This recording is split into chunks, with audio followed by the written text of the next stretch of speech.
Hello friends, welcome back to Indradhanusu channel. ఎలా ఉన్నారండి? బాగున్నారా? నేను చాలా డేస్ తర్వాత వీడియో షేర్ చేస్తున్నాను. మరి 1 మంత్ పైన అయింది కదా, కొంచెం హెల్త్ బాగాలేదండి, అందుకే లేట్గా వీడియో షేర్ చేస్తున్నాను. లేట్గా షేర్ చేసినా కానీ చాలా హెల్దీ రెసిపీ షేర్ చేస్తున్నాను. ఒకే వీడియోలో 4 రెసిపీస్ షేర్ చేస్తున్నాను. ఒకటి వచ్చేసి వెయిట్ లాస్ అవ్వాలనుకున్న వాళ్ళు కానీ, అలాగే జలుబు దగ్గులు ఉన్న వాళ్ళకి కానీ ఒకటి ఫ్యాట్ కటర్ డ్రింక్ లాగా తయారు చేశాను. నా సొంతంగానే చేశాను, చాలా సింపుల్ అండి. మరి అదొక రెసిపీ. ఇంకొకటి 2 కర్రీస్ మనం లంచ్ టైంలో కానీ డిన్నర్ టైంలో కానీ చలికాలంలో ఎలా చేసుకుంటే బాగుంటుందో ఐడియాస్ ఇస్తున్నాను. ఇంకొకటి పిల్లలకి స్నాక్స్గా మనం హెల్తీగా ఏం పెడితే బాగుంటుందో అదొక రెసిపీ షేర్ చేస్తున్నాను. వీడియోస్ అన్నీ పూర్తిగా చూడండి. అలాగే నచ్చితే లైక్ చేయండి, సబ్స్క్రైబ్ చేసుకుని బెల్ బటన్ క్లిక్ చేసి పెట్టుకోండి. బెల్ బటన్ క్లిక్ చేసుకోవడం వల్ల నేను అప్లోడ్ చేసిన వీడియోస్ నోటిఫికేషన్ మీకు అందుతాయి. మర్చిపోకండి. మరి షేర్ చేయడం మాత్రం అస్సలు మర్చిపోకండి. ఇలాంటి హెల్తీ రెసిపీస్ తిని మనం హెల్తీగా ఉండమే కాదు, ఆరోగ్యాన్ని అందరికీ పంచినట్టు కూడా అవుతుంది కదా. మరి ఈ రెసిపీస్ ఏంటో చూద్దామా?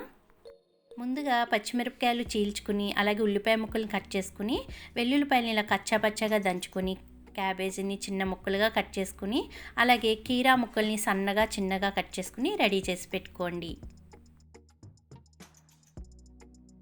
ఇప్పుడు ఒక కప్పుడు ఉలవలు తీసుకోండి. హార్స్ గ్రామ్ అంటారు కదా, ఒంటికి చాలా మంచిదండి. ఆరోగ్యానికి ఇది చాలా మేలు చేస్తుంది.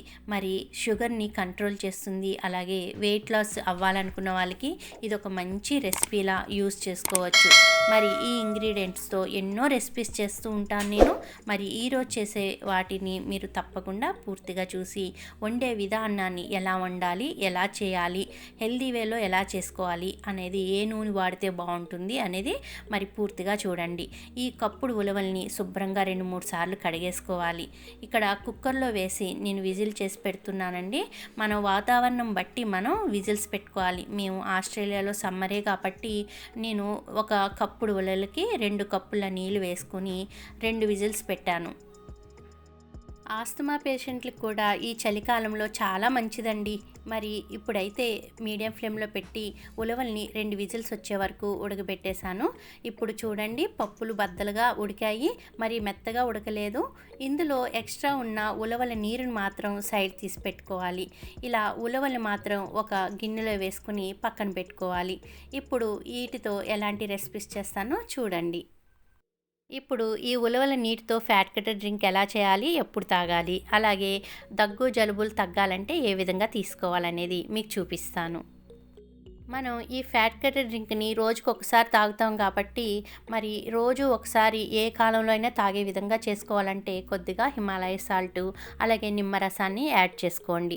మరి తాగేటప్పుడు కంపల్సరీ గోరువెచ్చగా ఉండేలాగే తాగండి. అప్పుడే కదా మనకి యూజ్ అనేది ఎక్కువ ఉంటుంది చలికాలంలో. మరి మీ కాలాన్ని బట్టి మీరు గోరువెచ్చగానా కొంచెం చల్లగానా కూడా తీసుకోవచ్చు.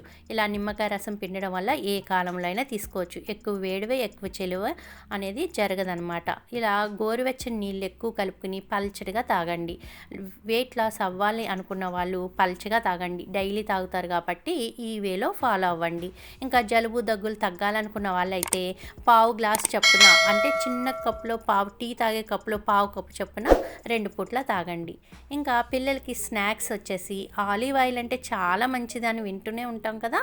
ఇలాంటి రెసిపీస్కి ఆలివ్ ఆయిల్ని వాడండి.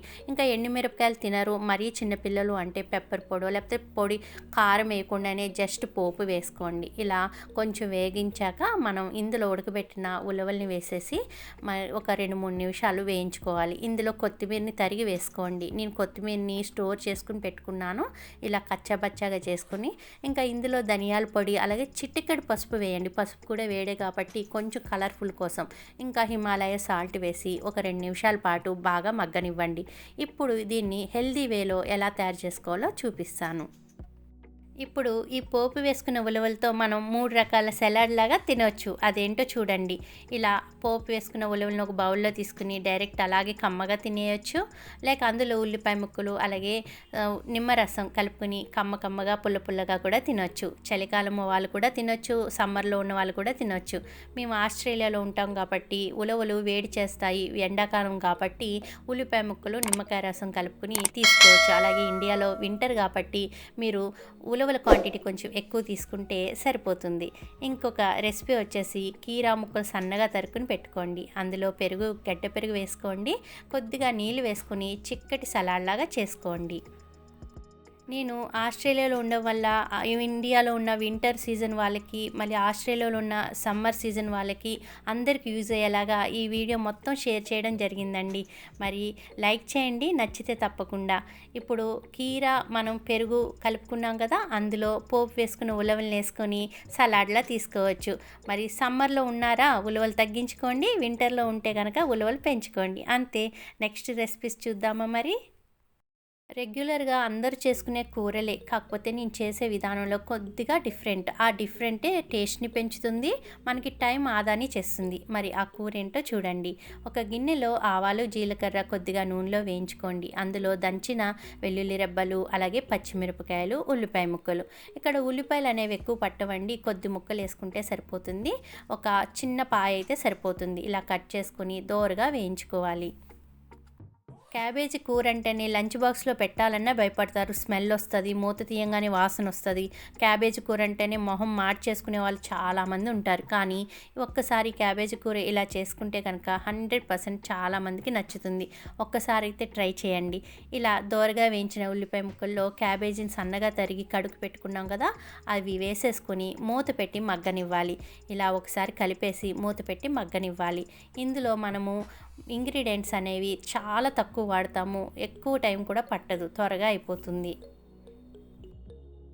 ఇలా మనం మూత పెట్టి తీసి పచ్చిమిరపకాయలతో మగ్గనిస్తానుక వెల్లుల్లిపాయలు వేసి మనకి నచ్చని ఫ్లేవర్ అయితే ఏది ఉందో, క్యాబేజీ స్మెల్ అయితే ఏది ఉందో అది 100% పోతుందండి, రానే రాదు. ఎప్పుడు క్యాబేజ్ తినని వాళ్ళు కూడా చక్కగా తినేస్తారు. ఇలా మూత పెట్టి తీస్తూ మనం సరిపడినంత ఉప్పు, పసుపు, అలాగే ధనియాల పొడి, ఇంకా ఇంగ్రీడియంట్స్ ఏమీ వేయనవసరం లేదు. ఇవి వేసి కలుపుతూ మూత పెడుతూ తీస్తూ ఉంటే నీరు దానికదే ఊరుతూ ఉంటుంది. ఆవిరి మీద ఆ నీటి మీదే ఉడకాలన్నమాట, మనం నీరు అనేది వేయకూడదు.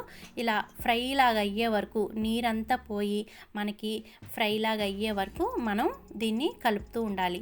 అంతే. క్యాబేజీ ఫ్రై లాగా చక్కగా తినడానికి కర్రీ లాగా మనకి చపాతీలో కానీ రైస్లో కానీ చాలా బాగుంటుంది.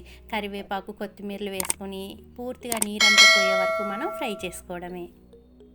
చలికాలంలో అద్భుతమైన రెసిపీ అంటే ఉలవల చారే కదండి. మరి ఉలవల పప్పుచారుని ఎలా చేయాలో చూద్దాము. ఆవాలు, జీలకర్ర, మెంతులు పోపు దినుసులుగా తీసుకోండి. అలాగే ఉల్లిపాయ ముక్కలు, వెల్లుల్లి రెబ్బలు, అలాగే పచ్చిమిరపకాయలను పొడవుగా చీల్చుకుని వేసుకోండి. ఉల్లిపాయ ముక్కలు కొద్దిగా పెద్దపాయే వేసుకోండి. సమ్మర్ సీజన్లో ఉన్న వాళ్ళు కొద్దిగా ఉల్లిపాయ ముక్కలు ఎక్కువ వేసుకుంటే కొంచెం చలవ చేస్తుందని నా అభిప్రాయము. అదే వింటర్ సీజన్లో ఉన్నారు, చలికాలంలో ఉన్నారు, ఉల్లిపాయ రేట్ ఎక్కువ ఉందనుకున్న వాళ్ళు కొద్దిగా తక్కువ వేసుకోండి. ఇంకా అవి వేగే లోపల ఉలవల్ని గ్రైండ్ చేసుకొని ఉలవల పప్పుని ఇందులో వేసి ఉల్లిపాయలు మగ్గుతున్నప్పుడే వేసి ఉల్లిపాయలతో పాటు 1 నిమిషం పాటు మూత పెట్టి మగ్గనివ్వాలి.